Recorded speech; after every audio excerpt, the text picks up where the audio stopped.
மூட்டையை கீழே போட்டதும் வெடித்து சிதறிய பதற்றம். மூட்டைக்குள்ள என்ன வச்சிருந்தாங்க? படுகாயமடைந்த அலறி துடித்த சுமை தூக்கும் தொழிலாளர்கள். ஆந்திர மாநிலம் காக்கிநாடாவில் தனியார் பார்சல் நிறுவனத்திற்கு ஹைதராபாத்தில் இருந்து லாரியில் 4 மூட்டைகள் பார்சல் வந்திருக்கிறது.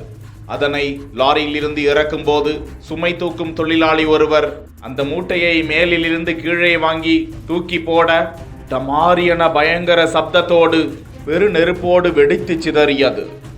இதனால் அங்கு பணியில் இருந்த சுமை தூக்கும் தொழிலாளர்கள் 5 பேர் காயமடைந்தனர். உடனடியாக அங்கிருந்தவர்கள் காயமடைந்தவர்களை காக்கிநாடா அரசு மருத்துவமனைக்கு சிகிச்சைக்காக ஆம்புலன்ஸ் மூலம் அழைத்து செல்லப்பட அவர்களுக்கு தீவிர சிகிச்சை அளிக்கப்பட்டு வருகிறதாம். தகவல் அறிந்து சம்பவ இடத்திற்கு வந்த போலீசார் அந்த மூட்டையில் வெடித்தது வெங்காய வெடிகள் என்பதை அறிந்து உரிய அனுமதி இல்லாமல் வெடிப்பொருட்களை பார்சலில் அனுப்பியவர்கள் குறித்து தீவிரமாக விசாரித்து வருகிறார்கள்.